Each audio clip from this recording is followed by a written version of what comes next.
Thank you all for joining us for Womanist Proclamation and the Arts. I was thrilled when I was thinking about what we might do to kick off this season. I was thinking back to last year and some of our best lectures and thought of Dr. Andrea White, who was here with us a year ago. It was Martin Luther King Sunday last year, to talk with us about liberation theology and James Cone. And I know that womanist theology is one of her research points, and so was excited to reach out to her and be able to get in touch with her about coming this morning. So I am thrilled to introduce you, if you didn't meet her last year, to Reverend Dr. Andrea C. White. She is the professor of theology and culture at Union Theological Seminary and Theologian-in-Residence at the Riverside Church in New York City. So please join me in welcoming Reverend Dr. Andrea C. White. Jamie, thank you for having me here. I confess that I may be guilty of inviting myself back because I had so much fun. We did a little bit of James Cone last year, and I remember how's the sound? Sounds okay? Yeah, I remember referencing womanist theology and saying, well, we'll have to talk about that next time. So here we are. So thank you. Thanks. I'm going to start us off with a slideshow that I've prepared for you on featuring Black women in the arts. And I've tried to diversify the arts that are represented. So we've got some literary arts, some performing arts in dance, and performing arts in song. So I'm going to show you some of the folks that we'll be featuring. Here are the Black women in the arts that we're going to be looking at. Toni Morrison, Annie Lee, Natasha Trethewey, Judith Jamison, and Jessie Norman. How many of you are familiar with at least one of those names? Yeah. Okay, if not all of them. Great. Okay, so Toni Morrison, of course, is an author. Her very first book is The Bluest Eye. We may know this book well because it's on the banned book list, which also means it's a must-read. And I assign a lot of these texts in a course that I teach at Union called Womanist Theology and Narrative. This is Sula, Song of Solomon, Tar Baby, Beloved. In womanist discourse, womanist theology, if there's a book that gets referenced the most by Toni Morrison, this is the one. This is the winner. It gets the prize. There's a lot of rich imagery on womanist themes in Toni Morrison's Beloved. I have a whole class I could teach you on that one. Jazz, has anyone read Jazz? Oh, good, yeah. And then Love, has anyone read Love? Good, yep, I see some hands. And of course, she was awarded the Medal of Freedom. And here is Annie Lee, a visual artist, and I'm gonna show you some of the paintings that are favorites of mine. I love the rich color of this one, and this has kind of an eschatological theme of the ladder and the heavens. And then I love the way she features Black girls in the arts. How about this one? Love that. This one.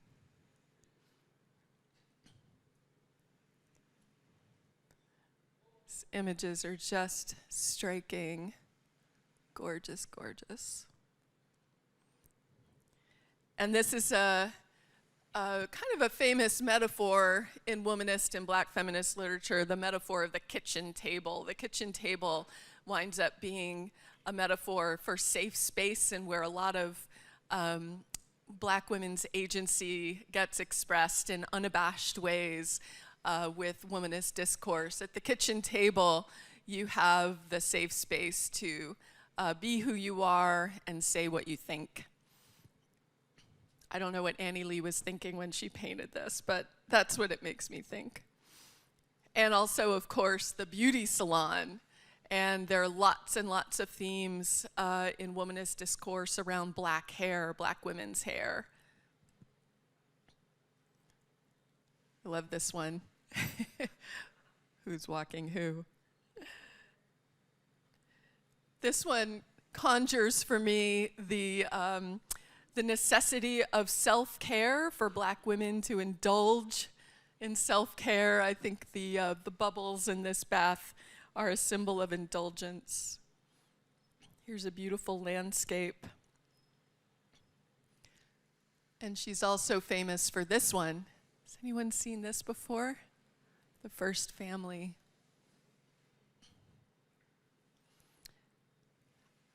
One of my personal favorites. And next, I want to show you some books by Natasha Trethewey. She's famous for domestic work.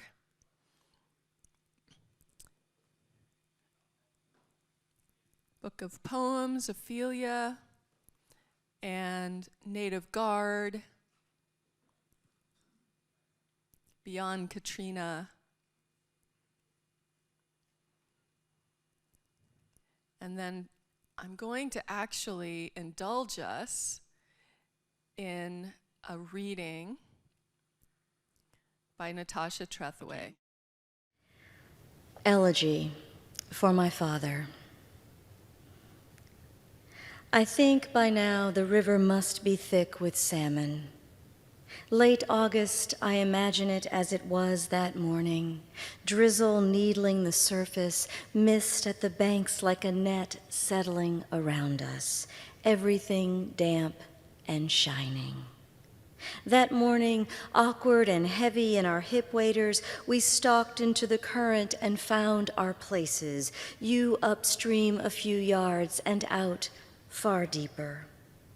You must remember how the river seeped in over your boots and you grew heavier with that defeat. All day I kept turning to watch you, how first you mimed our guide's casting, then cast your invisible line, slicing the sky between us. And later, rod in hand, how you tried again and again to find that perfect arc, flight of an insect skimming the river's surface. Perhaps you recall I cast my line and reeled in 2 small trout we could not keep. Because I had to release them, I confess I thought about the past, working the hooks loose, the fish writhing in my hands, each one slipping away before I could let go. I can tell you now that I tried to take it all in, record it for an elegy I'd write one day when the time came. Your daughter, I was that ruthless.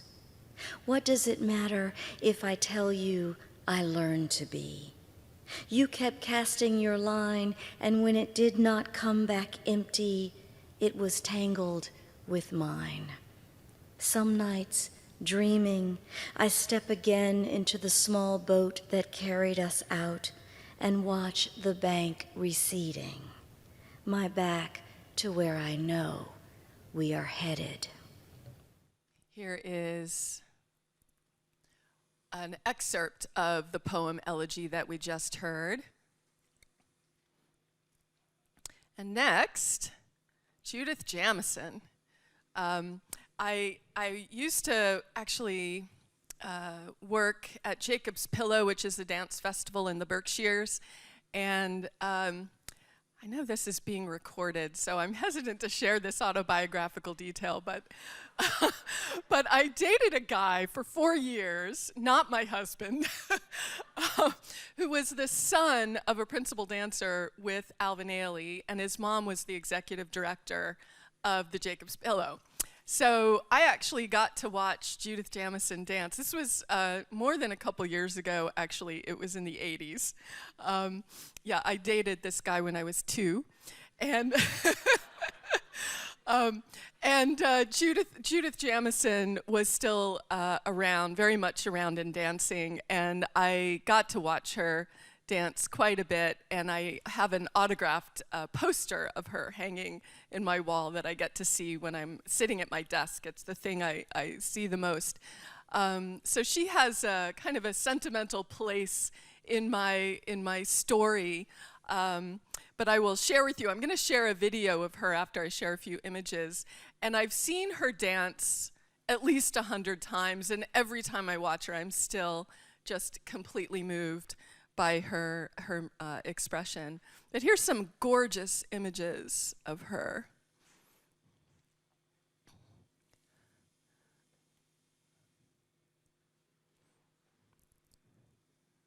Just striking, striking. I wish these were bigger for you. Here's a bigger one. Has anyone ever seen Alvin Ailey perform? Yeah, and do you know the famous piece, Revelation, at the end? Yeah, I'm pretty sure that's an image from Revelation.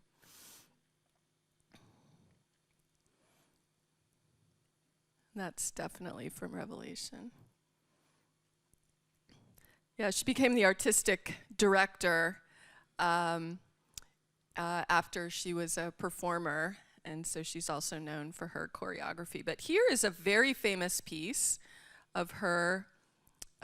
This is called Cry, and it's just a little excerpt, a brief excerpt of a very long solo piece.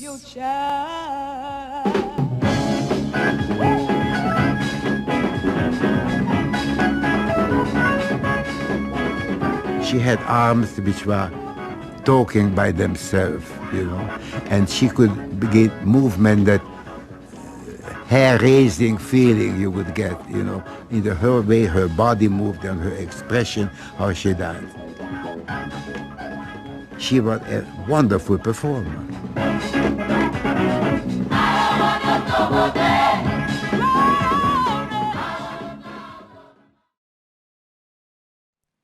Jesse Norman.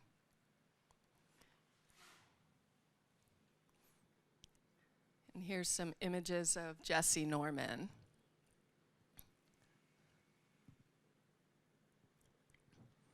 Very dramatic costumes, of course, since she's an opera singer.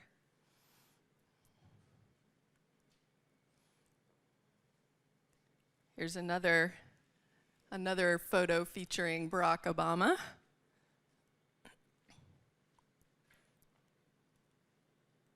And now I'm going to play a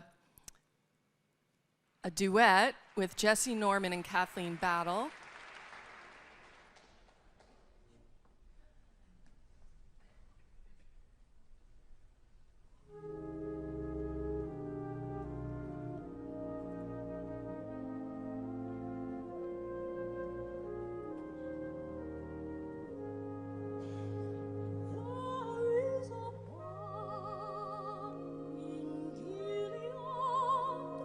To make the wounded whole.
So, one of the reasons why this topic of Womanist Proclamation in the arts is interesting to me is because so much of the talk that we do, either in the seminaries or in our churches about blackness, has to do with Black death. But what if we thought instead about Black life? What if that were our guiding thought? So what I want to ask is for us to think about a framing question for all of this, is how is beauty present in the life of faith? How does beauty appear in the life of faith? Does beauty have anything to do with the life of faith? And does beauty have anything to do with blackness? When we think blackness, we don't usually think beauty. So I want to borrow some of the ideas from Tina Campt, who's a scholar of visual cultural studies and Black feminist theory. And Tina Campt is famous for writing two books, one called Listening to Images and another called A Black Gaze. And in her idea of a black gaze, she talks about the politics of the gaze. She's actually talking as much about the viewers as she is speaking about the art that we're viewing. She's interested to think about how the viewers are not passive consumers and spectators, but actually that as viewers, we are called to bear witness, and in this witnessing, we are summoned to the labor of viewing, the labor of viewing.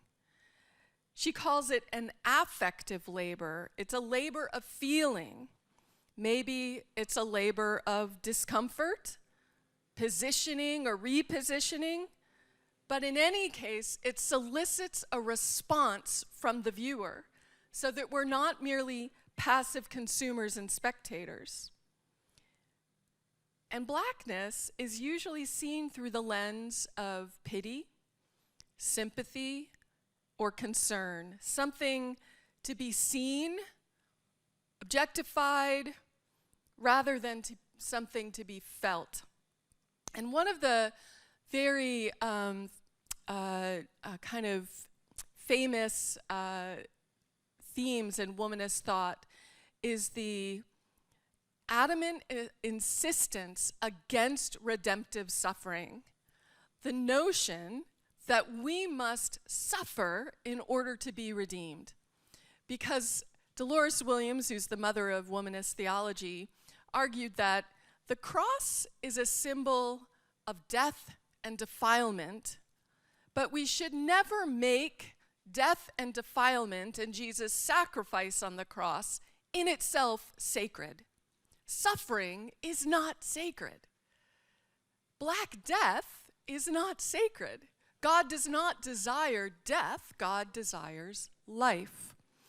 And so instead of this ubiquitous, pervasive, insidious notion of black death, I think beauty and black art helps us think instead about black life. So again, returning to Tina Campt's notion of what's happening when we're summoned to bear witness, she says, black art demands a confrontation from its viewers, and it stages this encounter that requires work. We are called to watch and to listen and to feel rather than to look at and objectify that which we're viewing. So that black bodies, as cultural bearers of art, are not performing in a way that is meant to be objectified and analyzed, but experienced. And now we're implicated in that experience, in this encounter. So she wants to have us transcend the looking act into an act of relationality. She is not talking about religion at all. It's very, very far from any discussion about the Black church. There's no God talk in her discourse. But I can't help, as a theologian and as a womanist theologian, to connect what she's saying to what we are summoned to be and do by God when Scripture tells us that we are made in the image of God. And I also want to rethink what the imago Dei, what imaging God means in this context.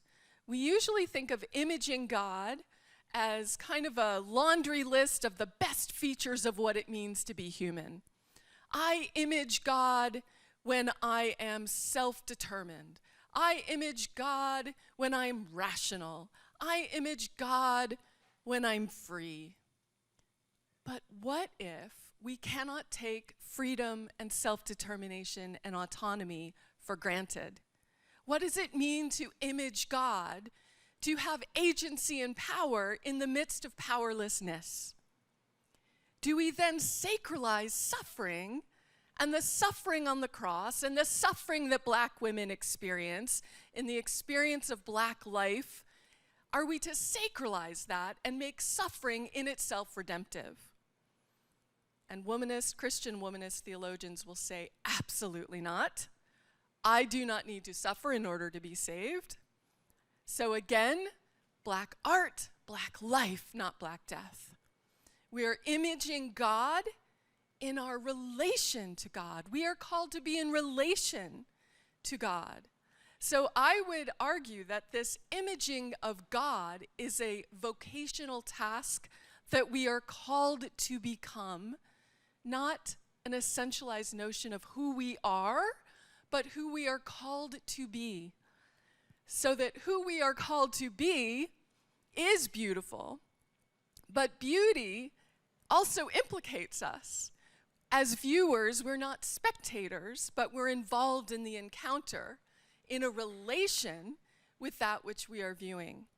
And I want to go further to say that actually there are three answers to the question of how beauty is present in the life of faith that I want to explore with you, but I'm an ordained Baptist minister and I can't do this without Scripture. So bear with me. And I'm going to read.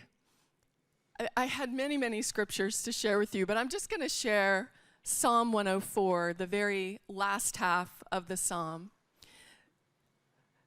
I'm tempted to pass the mic to someone else to hear someone else read this. Okay. Psalms 104, verses 24 to 25.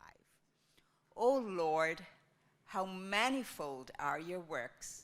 In wisdom you have made them all. The earth is full of your creatures. There is the sea, great and wide. Creeping things innumerable are there, living things both small and great. There go the ships and the Leviathan that you formed to sport in it. These all look to you to give them their food in due season.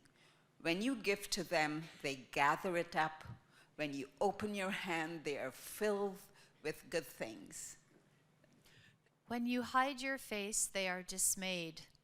When you take away their breath, they die and return to their dust. When you send forth your Spirit, they are created, and you renew the face of the ground. May the glory of the Lord endure forever. May the Lord rejoice in his works. Who looks on the earth and it trembles? Who touches the mountains and they smoke? Psalm 104, 24 to 35. This is 33 to 35. I will sing to the Lord as long as I live. I will sing praise to my God while I have being. May my meditation be pleasing to him, for I rejoice in the Lord. Let sinners be consumed from the earth, and let the wicked be no more. Bless the Lord, O my soul. Praise the Lord. Thank you. Thank you so much. All right, psalmist, what are you doing with this psalm, and what do you have to say to us? I I'm going to start with the ending here. I want to know if this psalmist ever went to 3rd grade and had a writing lesson. What on earth is going on in verse 35? What happened between the beginning and the end? Why do we end with let sinners be consumed from the earth and let wicked be no more? I was in such a good mood. What's going on here? What if we think about ugliness as that which is displeasing to God? What if we think about ugliness as that which is alienated from God? Which means that God, in God's self, is beauty. So if the psalmist is saying, let sinners be consumed from the earth and let the wicked be no more, if sinners are those who are alienated from God, alienated from what is beautiful, then the psalmist is saying you are actually being ugly. And I'll tell you that the first thing that comes to my mind when I think of ugliness is war. War is just about the most hideous thing I can think of, and the violence we do to each other. This is an odd ending, and yet it's a really passionate ending because the Christian story includes pathos in its story.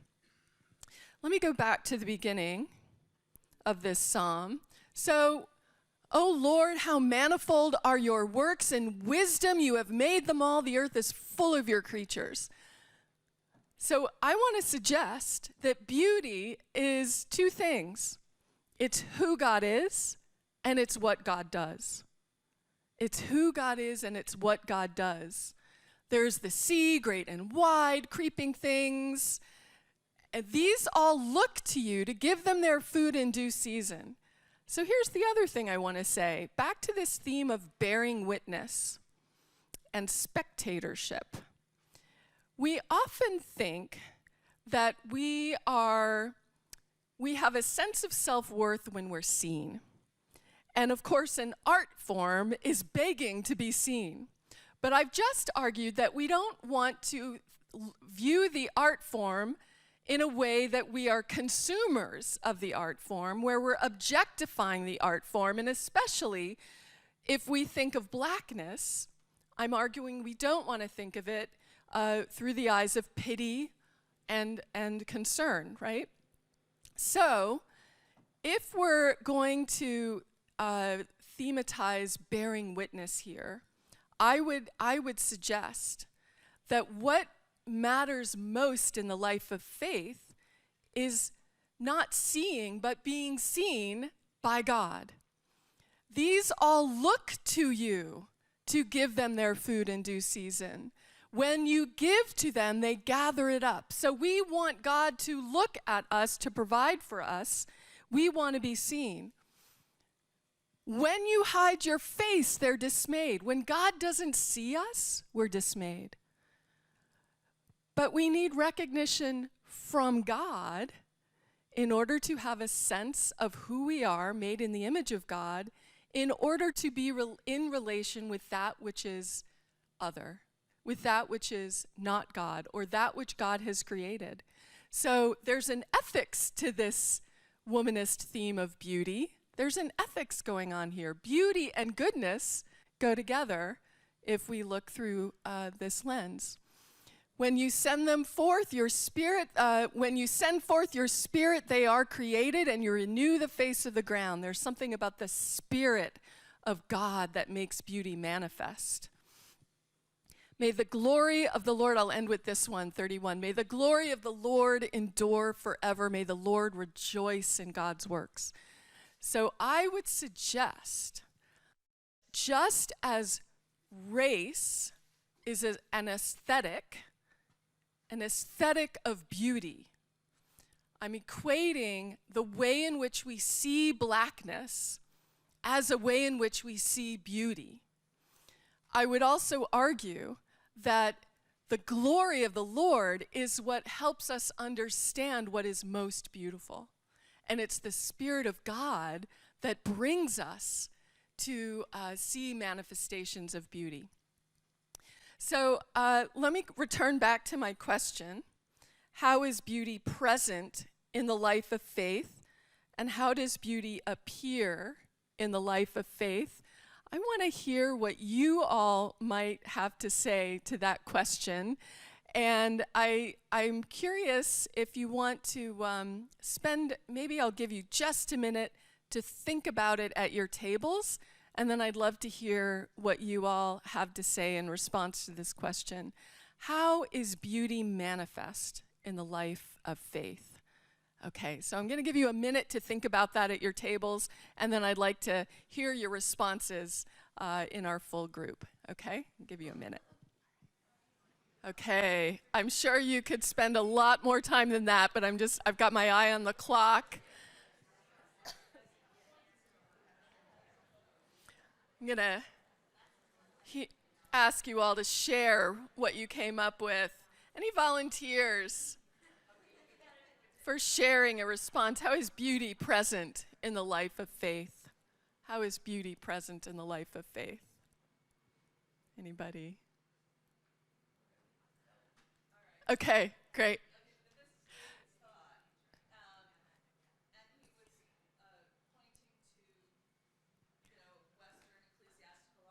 I'm going to hand you the camera. You may, or the microphone. You may be out of the camera now, but yeah.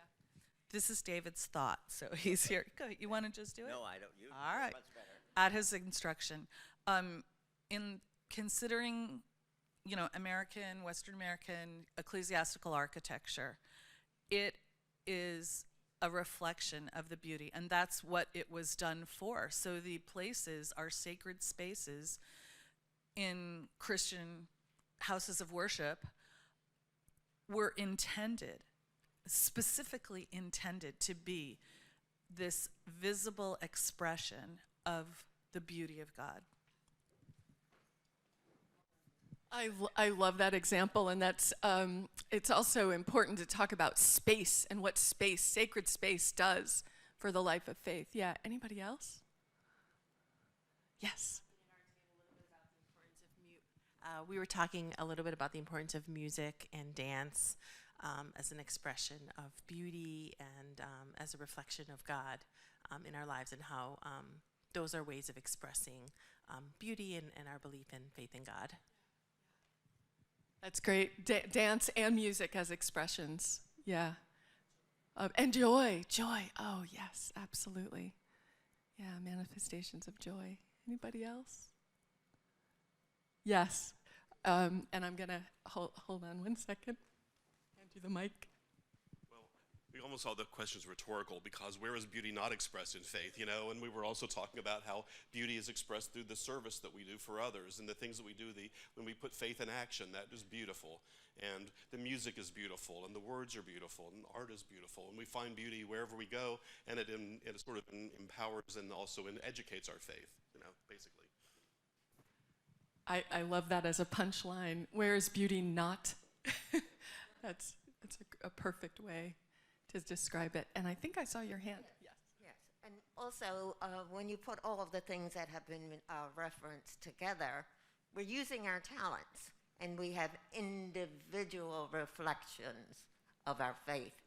And sometimes we join in with others, and we become partners with others in faith. That's why I love being here with my community of faith. Yeah, stewardship of our gifts in community. Yes. Yeah, communal expressions. Yeah, anybody else? Whoops. Okay, well, these are all amazing responses, and I want to give us just a moment as we close for any questions. We'll have just a few minutes left for Q&A. Any questions that came up for you?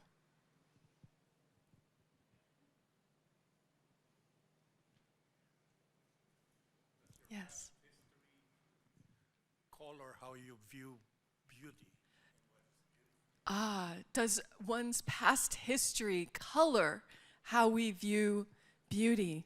Absolutely, don't you think? Because it's contextual, and we're always experiencing and encountering what we deem beautiful through a judgment that is made because of how we've been formed in life. So there are always judgments that are contextual. Yeah, that's such a good point.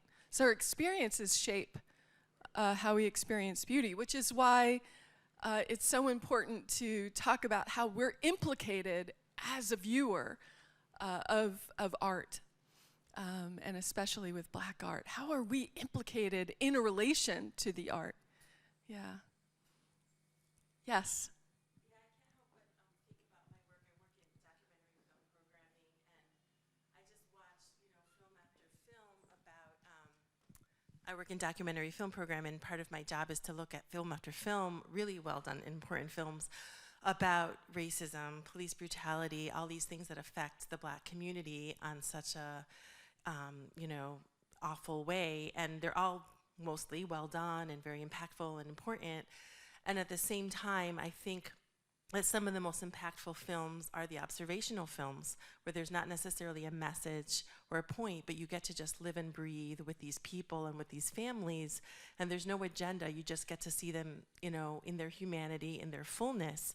And in a way, those films are even more impactful, because if you don't have this concept of their humanity, then, that's ground zero. It's like you have to start there, or else where do you go? Otherwise, it's just someone preaching to you. It's just someone pushing a message. And I think about that in terms of, this verse that you shared with us today, like the majority of it was praising God, giving thanks to God. And then at the very, very end, you talk about, or the psalm talks about, let the wicked be gone from the earth. It's not the focus of it. The focus of it was the praise, right? And you've been talking about a lot about the role of the viewer, the person consuming it.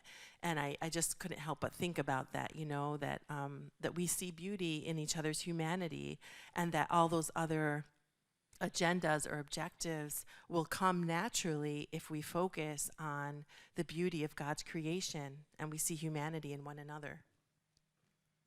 I love that expression, humanity, seeing humanity as ground zero. Yeah, that's really powerful. Yeah, it also makes me think of, I'm going to possibly miscredit this quote. It's either Elizabeth Schussler Fiorenza, or it's Susan B. Thistlethwaite, or it's Susan citing Elizabeth. Anyway, a definition of a feminist is a woman who thinks they're human. Yeah, but honoring our shared humanity as ground zero, that's such a perfect way of putting it. And how in womanist scholarship and Black feminist thought, declaiming Black women's humanity is seen as a radical act.